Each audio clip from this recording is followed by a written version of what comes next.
கிறிஸ்து இயேசுவிலே பிரியமான சகோதர சகோதரிகளே,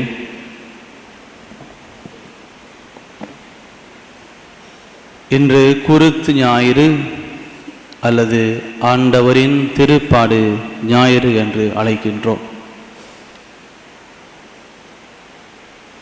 திருச்சபையிலே வழமையாக விபூதி புதனன்று தவ காலத்தை ஆரம்பித்துவிட்டு நேற்றைய நாளோடு தவ காலத்தினை பூர்த்தி செய்து கொண்டு இன்று குருத்தோலை ஞாயிறோடு நாங்கள் புனித வாரத்துக்குள் நுழைகின்றோம்.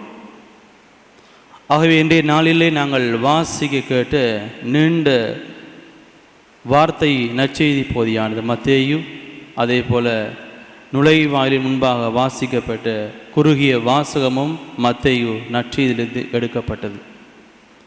ஆகவே இன்றைய நாளிலே வாசிக்கப்பட்ட இந்த குறுகிய வாசமான ஆரம்பத்திலே வாசிக்கப்பட்ட சிறிய வாசகம் மத்தேயும், இப்பொழுது வாசிக்கப்பட்ட நீண்ட நற்செய்தி பகுதியான மத்தேயு நற்செய்தியிலிருந்து நாங்கள் 3 விடயங்களை என்று சிந்திப்பதற்காக அழைக்கப்படுகின்றோம்.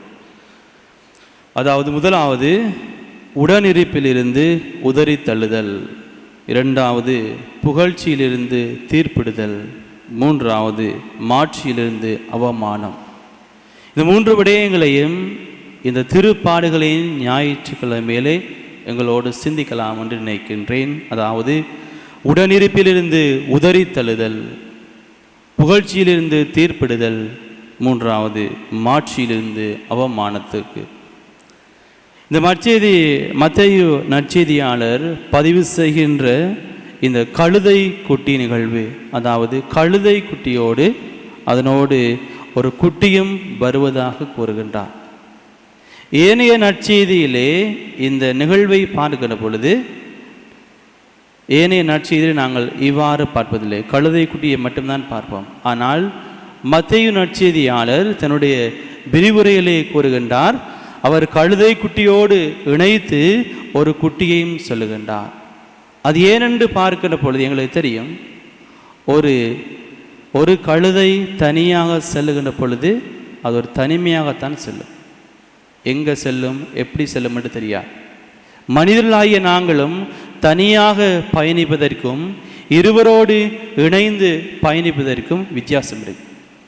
ஆகவேதான் மத்தேயு நற்செய்தியாளர் இந்த கழுதை குட்டியும் இன்னொரு சிறிய குட்டியிலிருந்து இந்த நிகழ்வை எப்படி கூறுகின்றார் என்று சொன்னால், ஆண்டவர் இயேசு கிறிஸ்து பாடுகள் படுகின்ற பொழுது, சவால்களை சந்திக்கின்ற பொழுது, வேதனைப்படுகின்ற பொழுது அவர் தனியாக செல்லவில்லை. மாறாக இறை தந்தையுடைய திருவிழம் அவரோடு கூடவே இருந்தது என்று சொல்லி மத்தேயு நற்செய்தியாளர் இந்த கழுதை குட்டியும் ஏனைய சிறிய குட்டியின் நிகழ்விலிருந்து எங்களுக்கு கூறுகின்ற விடயம் இதுதான். எங்களுடைய வாழ்விலும் நாங்கள் பார்க்கின்றோம், உறவுகளோடு நாங்கள் ஒன்றித்து வாழ முடியும், சொந்தங்களோடு ஒன்றித்து உடனிருந்து வாழ முடியும்.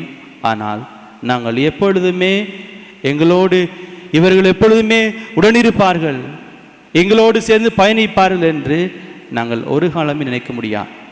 ஆண்டவர் மட்டும்தான் எங்களோடு உடனிருக்கக்கூடிய ஒருவர் என்பதை இந்த வார்த்தை போது எங்களுக்கு அழகாக கூறுகின்றது. ஏனென்று பார்க்கின்ற பொழுது ஆண்டவர் இயேசு கிறிஸ்து உலகிலே வாழுகின்ற பொழுது, அவர் பணி செய்கின்ற பொழுது சீடர்கள் அவரோடு உடனிருந்தார்கள். ஆனால் துன்பம் என்று வருகின்ற பொழுது ஓடி செல்கின்றார்கள். ஆண்டவர் இயேசு கிறிஸ்து உலகிலே வாழுகின்ற பொழுது பல பணிகளை செய்கின்றார், ஒரு ஊராக கால்நடையாக செல்கின்றார், புதுமைகளை செய்கின்றார். இவ்வாறு இருந்தாலும் இறுதியிலே அவரோடு உடனிருந்தவர்கள் இறுதி வரை இருக்கவில்லை. இறைவன் மட்டும்தான் இறுதி வரை உடனிருந்ததாக இந்த மத்தேயு நற்செய்தியினுடைய வார்த்தை பொதி எங்களுக்கு அழகாக இருக்கின்றது. எங்களுடைய வாழ்வை நாங்கள் பார்க்கின்ற பொழுதும் எங்களுடைய வாழ்விலும் இப்படித்தான். இப்படியாக உடனிருக்கக்கூடியவர்கள், எங்களோடு சேர்ந்து பயணிக்கக்கூடியவர்கள், எங்களோடு ஒன்றாக இருக்கக்கூடியவர்கள் எங்களோடு இறுதி வரை இருப்பதில்லை. இந்த வார்த்தை போதிலே ஆண்டவர் இயேசு கிறிஸ்து அழகாக கூறுவதுதான் உடனிருப்பிலிருந்து உதறி தள்ளுதல். யார் எல்லாம் அவரோடு இறுதி வரை உடனிருந்தார்களோ, யார் யாரெல்லாம் இணைந்து பணி செய்தார்களோ, அவருக்கு பிரமாணிக்கமாக இருந்தார்களோ, இறுதியிலே உதறி தள்ளப்படுகின்றார். தனிமையாக ஆண்டவர் இயேசு கிறிஸ்து இருக்கவில்லை. மாறாக இறைவனுடைய பிரசன்னம், இறைவனுடைய உதவிக்கரம் அவரோடு அவருடைய துன்பத்திலே துயரத்திலே இருந்ததாக இந்த முதலாவது சிந்தனை எங்களுக்கு கூறுகின்றது. உடனிருப்பிலிருந்து உதறி தள்ளுதல். இரண்டாவது விடயத்தை நாங்கள் பார்க்கின்றோம், புகழ்ச்சியிலிருந்து தீர்ப்பிடுதல். எங்களுக்கு தெரியும், ஒரு தலைவர், அது தலைவராக இருந்தாலும் சரி, யாராவது ஒரு பெரியவர் ஒரு இடத்திற்கு புதிதாக நியமனம் செய்கின்ற பொழுது நாங்கள் அந்த தலைவருக்கு, அந்த பெரியவருக்கு செய்கின்ற ஆரவாரங்கள் அளவில்லாது. சில புதிதாக ஒரு குருவானவர் ஆலயத்திற்கு வருகின்ற பொழுது அவருக்கு கொடுக்கப்படுகின்ற அந்த புகழ்ச்சிகளும், அவருக்கு கொடுக்கப்படுகின்ற பரிசுகளும், அவரை பற்றி பேசுகின்ற வார்த்தைகளும் மிகவுமே அதிகமாக இருக்கும். பிரமிக்க வைக்கின்ற அளவுக்கு, அதிகமாகவே வியக்கின்ற அளவுக்கு நாங்கள் கொடுக்கின்ற அந்த புகழ்ச்சி அதிகமாக இருக்கும். இப்படித்தான் ஆண்டவர் இயேசு கிறிஸ்துவினுடைய வாழ்விலை நாங்கள் பார்க்கின்ற பொழுது, அவர் எருசலேமுக்குள்ளே நுழைகின்ற பொழுது அவர்களுக்கு துணிகளை விரிக்கின்றார்கள், ஒலிவ மர கிளைகளை தூக்கி போடுகின்றார்கள், அவரை ஆர்ப்பரித்துக்கின்றார்கள். யார் யாரெல்லாம் அவரை இப்படியாக புகழ்ந்தார்களோ அந்த மக்களுடைய வாயினாலே வருகின்றது, இவரை சிலுவையில் அறையும்படியாக.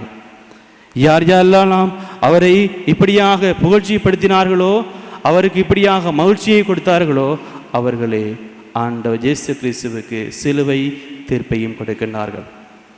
உரோமியர்கள் வாழ்ந்த காலப்பகுதியை பார்க்கின்ற பொழுது யார் யாரெல்லாம் ஒரு குற்றவாளியாக பாரிய தவறுகள், பிழைகள் அந்த சமுதாயத்தில் செய்கின்றார்களோ, ஒரு தடியை இரண்டாக உடைத்து அந்த குற்றவாளியினுடைய சிலுவையின் அடியிலே போட்டுவிட்டு கூறுவார்களாம், நீ சிலுவையிலேயே துன்புற வேண்டும், நீ சிலுவையிலேயே வேதனைப்பட வேண்டும், சிலுவையிலேயே இறுதி வரை மறிக்க வேண்டும் என்று சொல்லி உரோமியர்களுடைய வழக்கம் என்று இயேசுவையும் இப்படியான ஒரு குற்றவாளியாக பார்த்தார்கள். இயேசுவும் ஒரு விபரீதமான பிழைகளை செய்தவர், பாரதூரமான குற்றங்களை புரிந்தவர் என்று சொல்லி அந்த சமுதாயம் அவரை தீர்ப்பிட்டு, அவருக்கு தீர்ப்பிட்டது மட்டுமல்ல, இறுதி வரை சிலுவையை சுமக்க வேண்டும், துன்பங்கள் பட வேண்டும், வேதனைப்பட வேண்டும், இதிலேயே மறிக்க வேண்டும் என்று சொல்லிதான் அவர்களுடைய அந்த நாட்டிலே அந்த கலாச்சாரம் இருந்தது. இப்படியாக இயேசுவையும் அவரை புகழ்ந்தார்கள். இறுதியிலே யார் யாரெல்லாம் அவரை புகழ்ந்தார்களோ இறுதியிலே அவரை சிலுவையிலே தொங்க வைத்தார்கள். இன்று எங்களுடைய வாழ்விலும் எங்களை புகழுகின்ற மக்களும் இருக்க முடியும். எங்களுடைய முகத்துக்கு முன்னாலே எங்களை நல்லது பேசுகின்ற மக்களும் இருக்க முடியும். எங்களை போற்றுகின்ற மக்களும் என்னோடு கூட தான் பயணிப்பார்கள், புகழ்வார்கள். ஆண்டவர் இயேசு கிறிஸ்து இந்த இடத்துல எங்களை கூறுகின்றார். மனிதனாகிய மனித சமுதாயத்திலே மனித வர்க்கத்தை நாங்கள் பார்க்கின்ற பொழுது நாங்கள் ஒருவருடைய புகழ்ச்சியை பார்த்து அவர்களுக்கு பின்னாலே சென்று விடக்கூடாது. ஆண்டவர் இயேசு கிறிஸ்து வாழ்விலே இது நடைபெற்ற உண்மை சம்பவமாக இருந்தது. அவர் அந்த எருசலேமிலே ஆலயத்திற்குள் நுழைகின்ற பொழுது அவருக்கு கொடுத்த ஆர்ப்பரிப்புகளும் மகிழ்ச்சிகளும் ஏராளம். எங்களுடைய மனிதருடைய வாழ்விலும் இப்படித்தான். நாங்களும் புகழப்படுவோம், அதே சமயத்திலே இகழப்படுவதற்கும் காலங்கள் இருக்கின்றன. நாங்கள் சந்தோஷப்பட முடியும், எங்களை துக்கப்படுவதற்கும் நாங்கள் எங்களை ஆயத்தப்படுத்த வேண்டும். மனம் தளராமல், மனம் சோர்ந்து போகாமல், எங்களை எவ்வாறு நாங்கள் புகழ்ச்சியை பார்க்கின்ற பொழுது சந்தோஷம் அடைகின்றோமோ, இன்பம் அடைகின்றோமோ, அதுபோல இப்படியான சவால்கள் என்னுடைய வாழ்வுக்கு வருகின்ற பொழுது நான் அதனை ஏற்றுக்கொள்வதற்கான மனநிலையையும் ஆண்டவர் எனக்கு தர வேண்டும் என்று சொல்லி ஆண்டவரிடத்திலே மன்றாட வேண்டும். இது இரண்டாவது விடயம். மூன்றாவது சிந்தனம், மாட்சியிலிருந்து அவமானத்திற்கு. குருத்தோலை, கழுதையில் மேல் பவனி, வழியிலே துணிகள், இப்படியாக போடுகின்ற பொழுது ஆண்டவர் இயேசுடைய வாழ்விலே ஒரு மகிழ்ச்சி. குருத்தோலைகளை கையில் ஏந்தியவர்களாக மக்கள் படைப்படையாக திரண்டு நிற்கின்றார்கள். அதே போல கழுதையில் மேலே அவரை ஏற்றி மக்கள் எல்லோரையுமே பார்க்க வண்ணமாக அவருடைய பவனி செல்கின்றது. வழியிலே செல்லுகின்ற பொழுது துணி மட்டுமல்ல, இலைப்புலைகளை போடுகின்றார்கள். கிளைகளை வெட்டி அந்த கழுதையினுடைய கால் மண்ணிலே படாத அளவுக்கு இப்படியான ஒலிவ கன்றுகளை, கிளைகளை போட்டு அவரை ஏற்றி செல்கின்றார்கள். ஆனால் இறுதியிலே எவ்வாறு அவரை மாட்சிமைப்படுத்தினார்களோ அவர் அவமானத்துக்கு உள்ளாக்கப்பட்டதை நாங்கள் பார்க்கின்றோம். எவ்வாறு குருத்தோலையினுடைய மென்மை இருந்ததோ அதுபோல அவருடைய சிலுவையினுடைய வன்மை இருந்தது. எவ்வாறு கழுதையின் மேல் பவனி வந்தவர் இன்று தெருக்களிலே இழுத்து செல்லப்பட்டவராக பார்க்கின்றோம். பவனியின் போது மற்றவர்கள் தங்கள் மேலாடைகளை விரித்தார்கள். ஆனால் சிலுவை பயணத்திலே இயேசுவினுடைய மேலாடை பறித்து கொள்ளப்படுகின்றது. இப்படியாக மாட்சிமைப்படுத்தப்பட்டவர் தன்னுடைய வாழ்விலே அவமானத்தை சிந்தித்தவராக பார்க்கின்றார். ஒரு பெற்ற தாயை அன்னை மரியாள் சந்திக்கின்றார். என்னுடைய மகனை ஆண்டவர் இயேசு கிறிஸ்துவை சிறிய வயதிலிருந்து வளர்த்திருக்கக்கூடிய தாய் என்னுடைய மகனை இப்படியான நிலையிலே பார்ப்பேன் என்று பார்க்கக்கூடிய அந்த மகனை அன்னை மரியாள் அவமானத்தின் மத்தியிலே பார்க்கின்றார். அன்னை மரியாள் எப்படியான ஒரு கனவுகளோடு எதிர்பார்ப்புகளோடு பார்க்கின்ற கூடிய அந்த மகனை இன்று அவமானத்தின் மத்தியிலே அந்த சமூகத்திலே சிலுவையை சுமக்கின்ற அந்த காட்சியை பார்க்கின்றார். இப்படியாக அன்னை மரியாள் அவமானத்தை சந்தித்த ஒரு பெண்மணியாக இருக்கின்றார். ஆண்டவர் இயேசு கிறிஸ்துவும் எவ்வாறு மாட்சிமைப்படுத்தப்பட்டாரோ தன்னுடைய வாழ்விலே அவமானத்தை சந்தித்தார். ஆகவே தான் இந்த 3 விடயங்களையும் எங்களுடைய வாழ்வோடு ஒப்பிட்டு பார்ப்போம். இந்த 3 விடயங்களையும் ஆண்டவர் எவ்வாறு தன்னுடைய வாழ்விலே சந்தித்தாரோ அதை சந்தித்தது மட்டுமில்லாமல் அதனை எதிர்கொண்டார். ஒவ்வொரு விடயங்களையும் இந்த 3 விடயங்களையும் ஆண்டவர் வெற்றியோடு பார்த்தார். இதனை புறந்தள்ளவில்லை, மாறாக ஏற்றுக்கொண்டார்.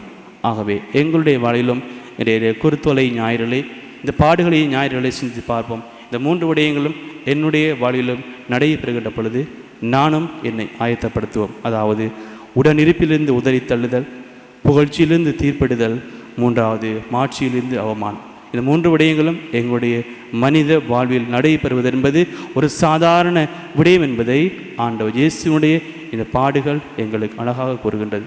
ஆகவே இந்த 3 சிந்தனைகளையும் எங்களுடைய வாழ்வில் இருத்தியவர்களாக தொடர்ந்துமாக ஆண்டவர் இயேசுவோடு இன்றைய நாள் மட்டுமல்ல இந்த வாரம் முழுவதாக நாங்களும் ஆண்டவர் இயேசுனுடைய பாடுகளை சிந்தித்தவர்களாக எங்களுடைய வாழ்வையும் சிந்தித்து பார்த்து ஆண்டவரிடத்திலே வரம் கேட்டு மன்றாடுவோம்.